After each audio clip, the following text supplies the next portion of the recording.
Generative AI is quietly rewiring the entire world of work.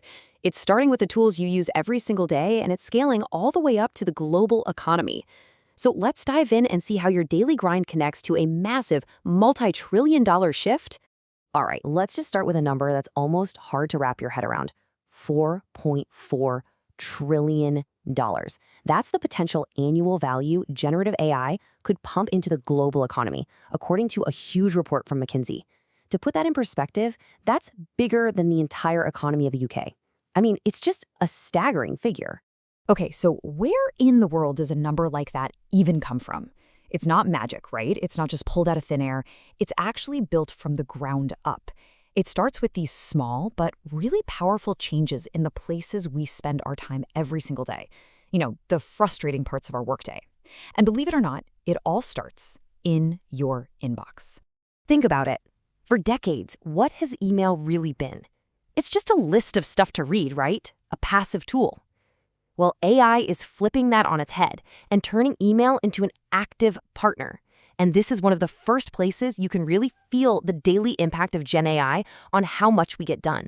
Okay, before we go any further, there's a really important distinction here that a lot of people miss.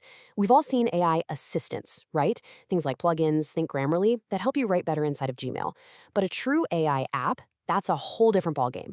It rebuilds the entire email experience from scratch, using AI to completely change how we sort, search, and, this is the key part, how we act on our emails.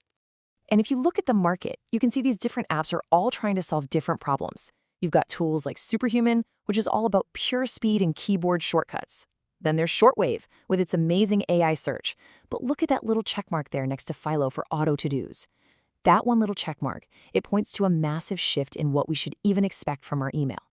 For the most part, this first wave of AI email tools was really focused on just one thing, making you more efficient. How can we help you read faster, sort faster, reply faster? And look, that's great. Who doesn't want to get through their inbox quicker? But it still kind of frames email as this chore, like a hamster wheel you just have to keep running on, day in and day out. But this is where things get really interesting. Instead of just helping you read faster, these newer tools like Philo are designed to help you actually do stuff. The AI literally reads your emails, figures out the tasks buried in there, hey, can you send me that report by Friday? And then, bam, it automatically creates a to-do list for you. Suddenly, your inbox isn't just a list of messages anymore. It's your action plan for the day. All right, let's switch gears and talk about the other big black hole of productivity, meetings. We have all been there, right? You're trying to listen, you're trying to participate, and you're trying to scribble down coherent notes all at the same time. It's impossible. Well, AI is pretty much making that whole struggle a thing of the past. And the way it works is actually pretty simple, but it's so powerful. First, you have an AI assistant that joins your call and just creates a perfect transcript, even telling you who said what. But it doesn't stop there. Then, it actually understands that transcript and pulls out all the key decisions and action items. And to top it off, it sends a neat little summary to everybody who was on the call.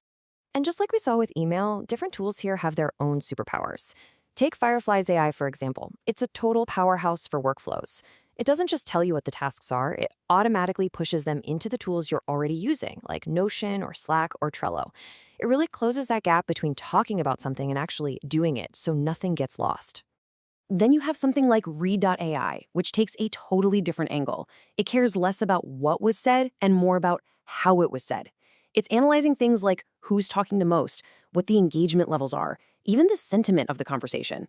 It's giving you this deep, data-driven look at how effective your meetings actually are. It's kind of like having a team coach sitting in on every single call. And of course, we've got to mention Otter.ai, right? They were one of the originals in this space. Their absolute core strength has always been super accurate, real-time transcription. If you're a journalist, a researcher, or really anyone who just needs a perfect record of a conversation, like as it's happening, Otter is still the one to beat. Okay, so we've seen how AI is making our inboxes do things for us and how it's making our meetings way more productive. So now let's zoom back out. Let's connect these little everyday wins to that huge, almost unbelievable $4.4 trillion number we started with. So according to that McKinsey analysis, all that value, it's not spread out evenly across the board, not at all. I mean, just look at this. About 75%, 3/4 of the entire economic impact, is packed into just 4 areas: customer ops, marketing and sales, software engineering, and R&D. And what do all those have in common? Well, they're the jobs where communication, language, and creating content are everything. And check this out. This is the number that really shows you the scale of this whole thing. The report estimates that the AI we have right now can automate tasks that eat up 60 to 70% of an employee's time. Now, this isn't about replacing people, it's about augmenting them, freeing up our brains to focus on the stuff that humans are great at, strategy, creativity, and solving really complex problems. Let me give you a really concrete example. In customer service, right? Putting generative AI to work can boost productivity by 30 to 45%. Just imagine an AI helping a support agent find the perfect answer instantly, or handling all the boring, repetitive questions so the human agent can focus on the really tricky customer problems. That's a huge, tangible win. So these boosts in productivity, they're not just changing how we work today. They're actually hitting the fast forward button on the future of work itself. This whole transformation is happening way, way faster than anybody thought it would. And this might be the most shocking takeaway from the whole report. Just a few years back, the big prediction was that half of all the work we do today would be automated by 2055.